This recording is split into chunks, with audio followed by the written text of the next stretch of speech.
Napenda sana kumshukuru Mheshimiwa Waziri Mkuu wa India ndugu Modi kwa kuja kututembelea pamoja na ugeni aliofuatana nao. Kwa bahati nzuri, India ni miongoni mwa nchi tajiri. Inajulikana iko kwenye grupu la G4 ambayo inahusisha nchi ya Brazil, Japani, Ujerumani na India. Lakini pia India ni miongoni mwa nchi tajiri katika Asia, ambapo kuna India, Japani na China. Lakini India chini ya mkutano wao walioufanya mwaka 2015 walianzisha kitu kinachoitwa India Africa. Lengo lao kubwa ni katika kuzisaidia nchi za Afrika katika kujenga uchumi wake. Mheshimiwa Narendra Modi amewasili jana usiku na ameambatana na wafanyabiashara takribani 50 ambao hivi sasa wanafanya mazungumzo na wenzao wa Tanzania kwenye ukumbi wa Benki Kuu. Kwa niaba ya serikali na wananchi, kwa niaba yangu pia binafsi, napenda kukukaribisha hapa Mheshimiwa Waziri Mkuu na viongozi wote. Umetupa heshima kubwa kwa kukubali kuitembelea Tanzania. Tanzania na India zina uhusiano mzuri tena wa muda mrefu. Uhusiano huu umejengwa katika misingi ya kuheshimiana na maslahi ya pamoja. Tunashirikiana vizuri katika ngazi ya kimataifa, ya kitaifa na kupitia Umoja wa Mataifa, Jumuiya ya Madola na pia kupitia jukwaa la India Africa. Ziara hii ya Mheshimiwa Waziri Mkuu ni kielelezo cha uhusiano wetu mzuri. Uhusiano wetu mzuri umeziwezesha nchi zetu kunufaika kiuchumi. Hivi sasa India ni mbia wetu mkubwa kibiashara. Thamani ya bidhaa ambazo nchi yetu inauza katika soko la India imeongezeka kutoka kwenye dola za Kimarekani milioni 187 mwaka 2009 hadi kufikia dola za Kimarekani bilioni 1.29 mwaka 2015. Aidha, uwekezaji kutoka India ambao umesajiliwa na kituo chetu cha uwekezaji cha hapa Tanzania una thamani ya dola za Marekani bilioni 2.4 na umezalisha ajira za watu zaidi ya 54,176. India ni ya tatu yenye uwekezaji mkubwa Tanzania, ikifuatiwa na Uingereza pamoja na China. India pia tumekuwa tukishirikiana kwenye masuala ya kijamii ikiwemo elimu, maji na afya. Hivi sasa Watanzania wapatao 2,000 wapo nchini India kwa ajili ya mafunzo mbalimbali. Aidha, tangu mwaka jana India inatoa nafasi za masomo 330 kwa Watanzania kusomea nyanja mbalimbali nchini India. Hivi punde mmeona mikataba iliyosainiwa lakini pia tumeona faida kubwa ya fedha zilizotolewa za karibu milioni 178 kwa ajili ya mradi wa maji Pwani pamoja na Dar es Salaam. Hali kadhalika tumeshuhudia takriban mikataba 6 ya ushirikiano, na moja ya mikataba hiyo inahusu mkopo wa dola za Marekani milioni 92.8 kwa serikali ya Zanzibar kwa ajili ya usambazaji wa maji Zanzibar. Mkataba mwingine unahusu msaada wa mashine ya vipimo vya kansa ambavyo serikali ya India imetoa kwa hospitali ya rufaa ya Bugando. Ninaamini mashine hii itasaidia sana katika kutoa huduma za vipimo vya kansa kwa wakazi wa kanda ya Ziwa na Watanzania kwa ujumla.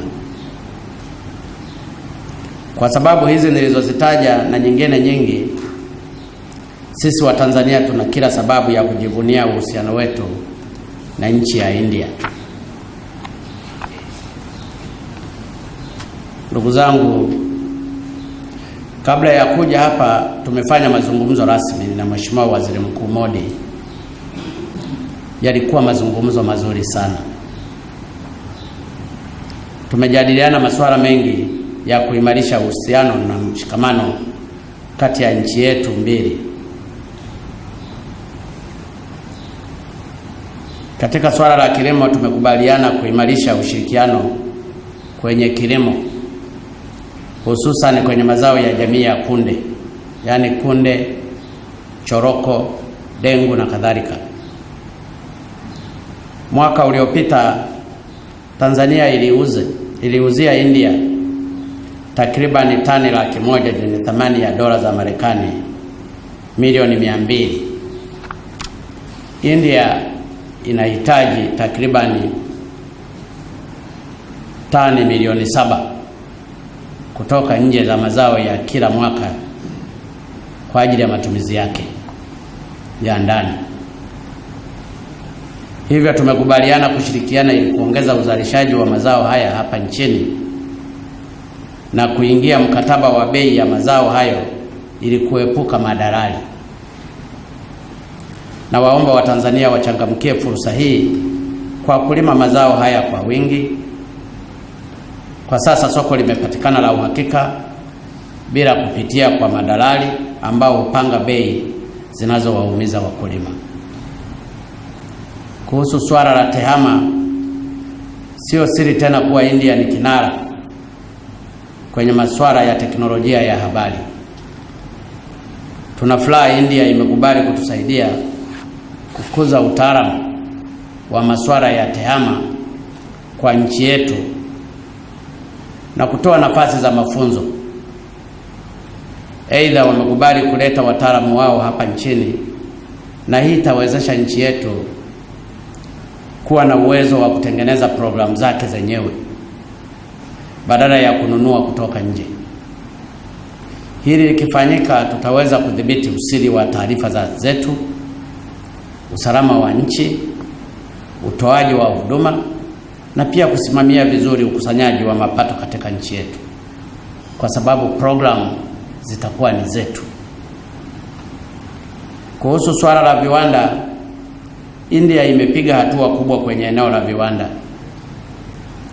Hivyo tuna furaha kuwa ndugu zetu wa India wamekubali shirika lao la viwanda vidogo kushirikiana na SIDO katika kubadilishana uzoefu, kufanya utafiti na kutoa ushauri kuhusu miradi na sera za uendelezaji wa viwanda vidogo vidogo.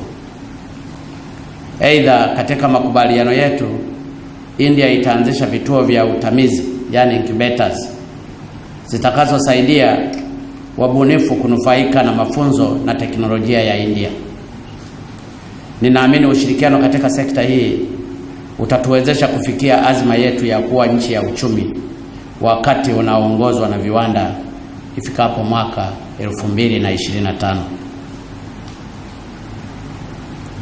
Nchi ya India pia imekubali kuendelea kutusaidia katika sekta mbalimbali zikiwemo sekta za ulinzi na masuala mengine. Masuala ya kitaifa, tumekubaliana kuendelea kushirikiana kwenye masuala ya kimataifa, hususan katika harakati za kulifanyia mageuzi Baraza la Usalama la Umoja wa Mataifa. Kimsingi, tumeahidi kuendelea kuwaunga mkono India ili kupata nafasi ya kudumu kwenye baraza hilo. India nayo imekubali kuunga mkono bara la Afrika kupata nafasi kwenye baraza hilo.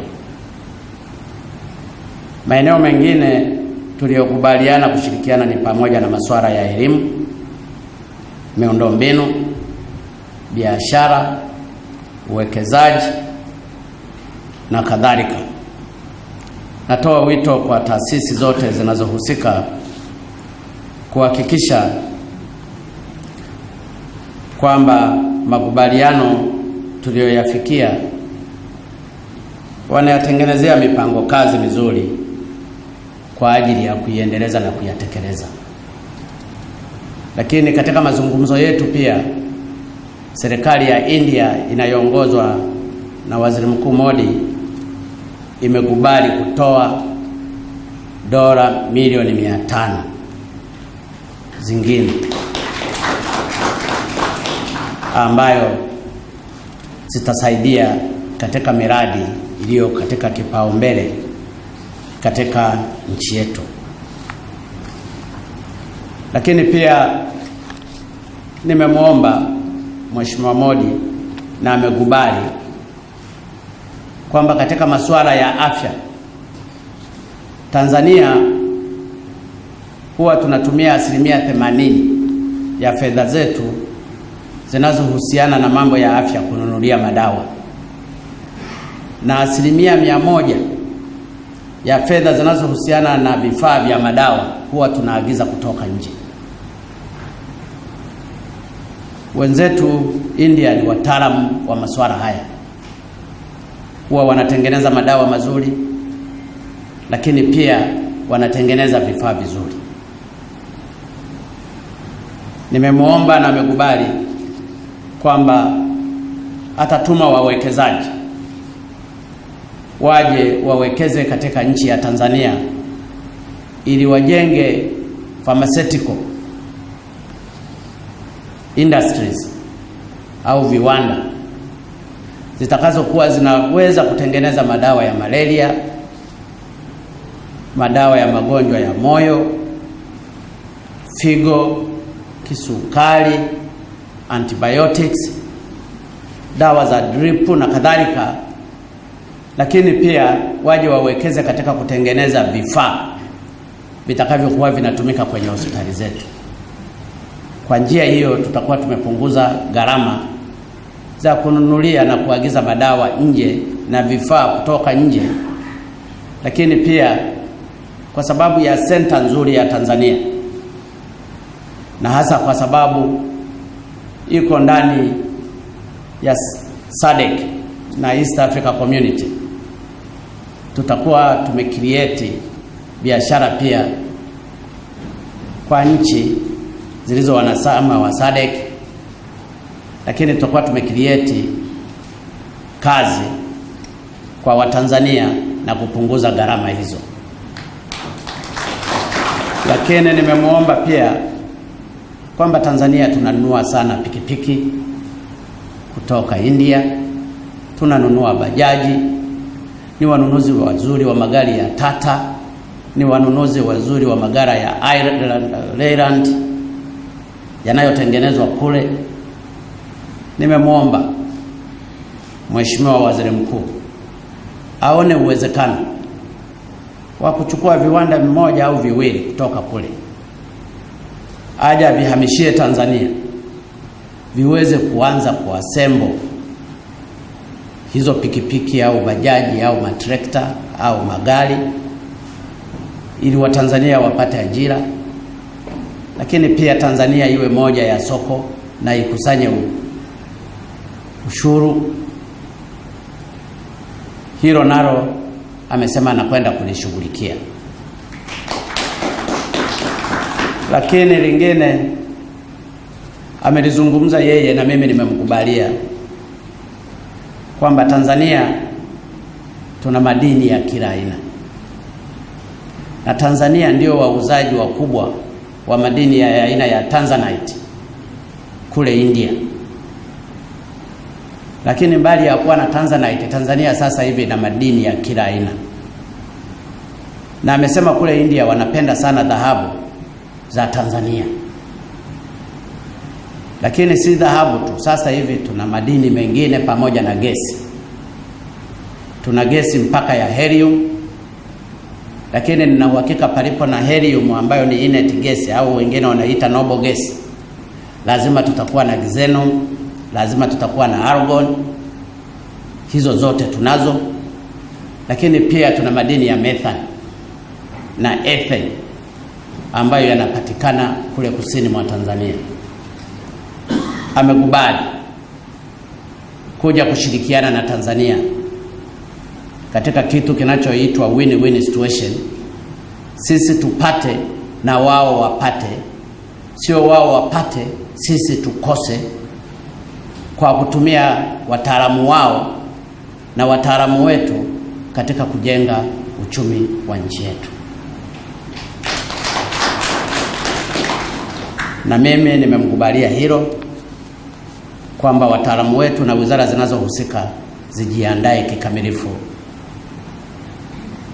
katika kufaidi na rasilimali tulizopewa na Mungu. Ametukaribisha pia tuingie katika umoja ule wa kushughulikia solar energy ambao walizindua rasmi walipokuwa kule Paris na rais wa Ufaransa. Swala hilo ni muhimu, lakini kwa ujumla yale yote niliyomuomba Mheshimiwa Modi, ambayo mengine siwezi nikayataja hapa, yanayohusiana na uchumi na maendeleo ya nchi yetu, ameyakubali. Kwa hiyo nichukue nafasi hii kumshukuru sana Mheshimiwa Waziri Mkuu Modi kwa kuja Tanzania, lakini kwa sapoti yake kubwa, na amejisikia raha sana alivyoona anakaribishwa na wananchi wengi wa Tanzania, ambao ninaamini katika wale waliomkaribisha wengine ni miongoni mwao waliompigia kura kwenye jimbo lake. Na nikamweleza kwamba katika bunge la Tanzania tuna wananchi wenye asili ya India wapatao 10 ambao ni wa bunge la Jamhuri ya Muungano wa Tanzania. Kwa hiyo India inaposaidia Tanzania, amesaidia ndugu zake, naye amekubali kwa hilo. Kwa hiyo hayo ndio tuliyokubaliana, na ninyi mmekuwa mashahidi wa mikataba hii mingi ambayo imesainiwa hapa. Nimshukuru tena kwa niaba yenu Waziri Mkuu Modi kutoka nchi ya India, ambayo anawakilisha population ya watu wengi, lakini ameamua kuja kututembelea Tanzania. Ninasema asante sana, na ninyi mliohudhuria hapa asanteni sana, kwa sababu hotuba yangu nilikuwa na itafasiri mwenyewe hapa kwa Kiswahili. Sasa nimpe huyu aisome kwa Kiingereza kama ilivyoandikwa hapa. Ninawashukuru sana. Nilitaka nizungumze Kiswahili kwa ajili ya kupromoti Kiswahili chetu. Mungu ibariki India, Mungu ibariki Tanzania. Asanteni sana.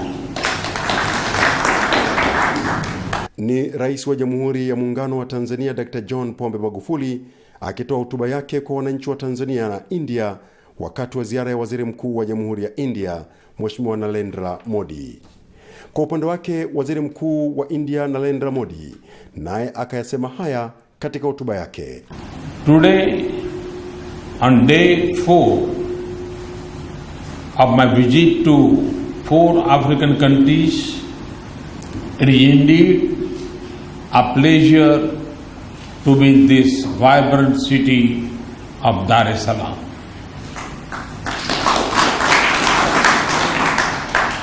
Excellency, I am in agreement what you was talking into our meeting about the strength and future potential of our relationship. Friends, the eastern coast of Africa and Tanzania in particular have enjoyed a strong links with us. We are all maritime neighbors. Together, our leaders and our people have fought colonialism and radical and racial oppression. Our merchants have traded since early 19th century, and the vast strength of our Indian Ocean has kept our societies and our people connected. Friends, I am deeply grateful to President Magufuli for agreeing to my visit on Sunday. It is a tribute to his motto of Hapa Kaji Tayu,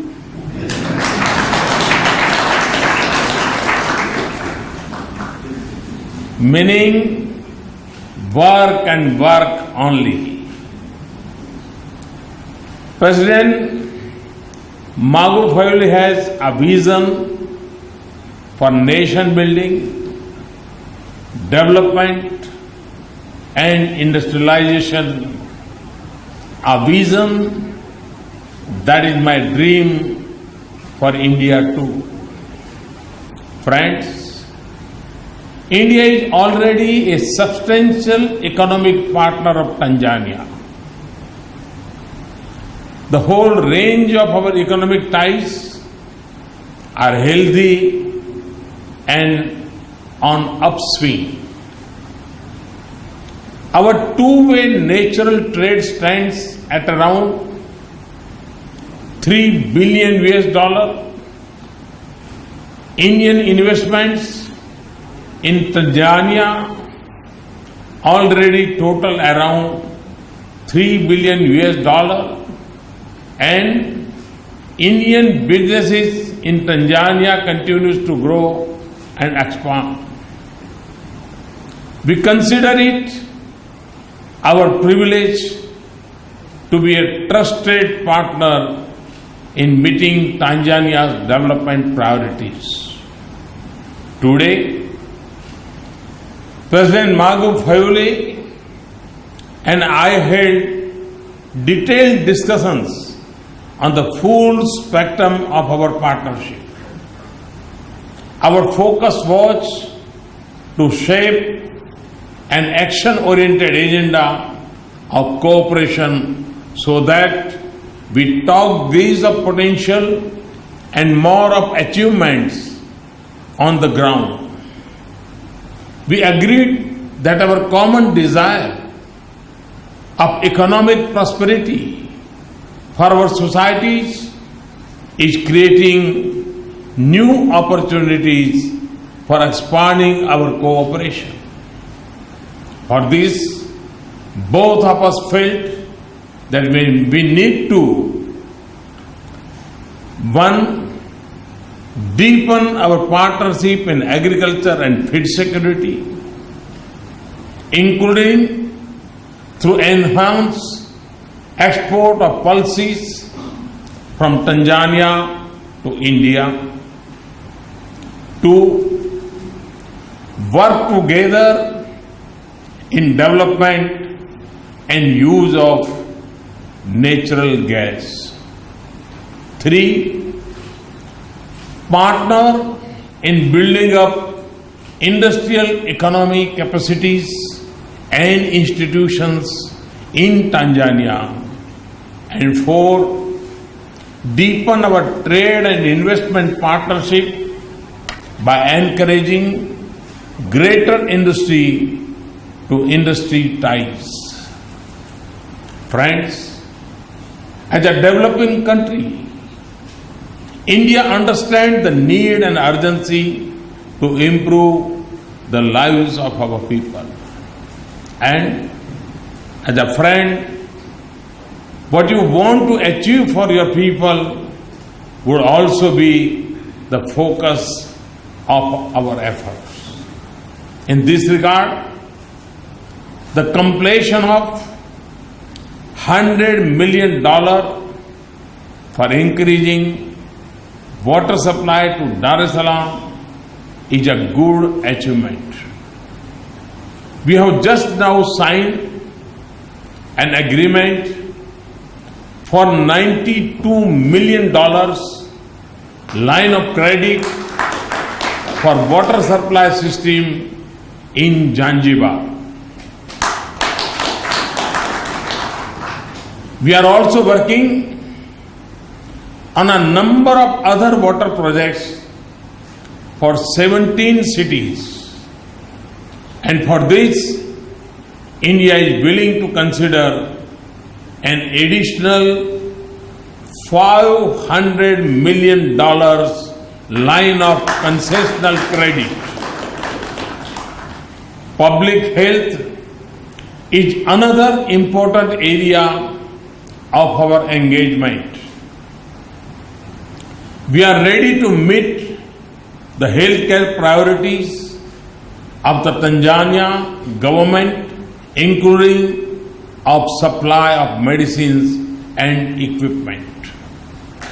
I am told that an Indian radiotherapy machine is being installed at Bugando Medical Center to treat cancer patients.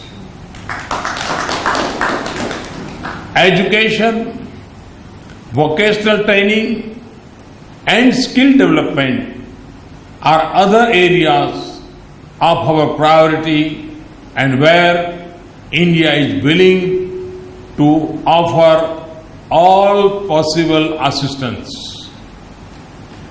I also understand that the IT Resource Center at the Nelson Mandela African Institute of Science and Technology, Arusha, is close to completion.